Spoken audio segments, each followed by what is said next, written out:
Jusqu'à 80% des conversions sur ton compte Google Ads viennent de mots-clés que tu n'as jamais ajoutés sur ton compte. Yo, c'est Benjamin, numéro 1 en France sur Google Ads, et aujourd'hui je vais t'expliquer comment le rapport sur les termes de recherche peut littéralement te fournir de l'or en mots-clés. Alors, quand tu crées une campagne sur Google Ads et que tu ajoutes tes mots-clés, même en exact, il va afficher tes annonces sur des requêtes proches, des synonymes ou des variantes proches. Quand c'est sur des mots-clés de type expression exacte ou requête large, il va même prendre des libertés beaucoup plus importantes et afficher tes annonces sur plein de mots-clés que tu aurais même pas imaginé en fait ajouter. Alors ça a une double conséquence. La première positive, c'est que ça va te faire dénicher des mots-clés hyper quali qui génèrent des conversions. Et le mauvais côté, c'est que ça va te dépenser sur des mots-clés qui ne t'intéressent pas et gaspillent ton budget. Alors comment faire pour trier ces pépites? Dans un premier temps, rends-toi sur le rapport termes des recherches de ta ou tes campagnes. Prends une longue période au niveau des dates pour avoir beaucoup de data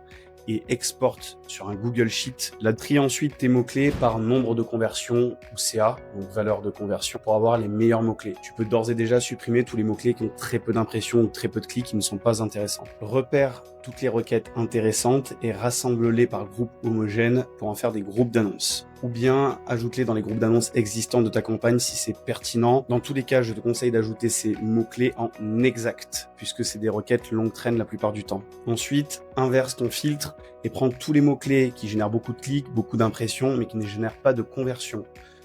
Tous ces termes-là, s'ils sont pas liés à ton business, qui ne sont pas pertinents, tu les ajoutes dans une liste de mots-clés à exclure. Petit tips pour aller plus vite, tu peux créer une liste de mots-clés à exclure au niveau du compte, populer cette liste au niveau du compte et donc exclure ces requêtes sur l'ensemble de tes campagnes existantes et futures. Ça fait gagner énormément de temps. En fonction de ton budget, si tu dépenses plus de 50 000 euros par mois, tu fais ça tous les mois. Moins de 20 000 euros par mois, tu fais ça tous les trimestres. Moins de 10 000 euros par mois, tu peux faire ça tous les semestres. Si tu as aimé cette vidéo, n'hésite pas à la liker et la commenter. Je réponds à tous les commentaires, 100%. N'hésite pas non plus à t'abonner à mon compte pour ne plus rien rater de tips en marketing digital.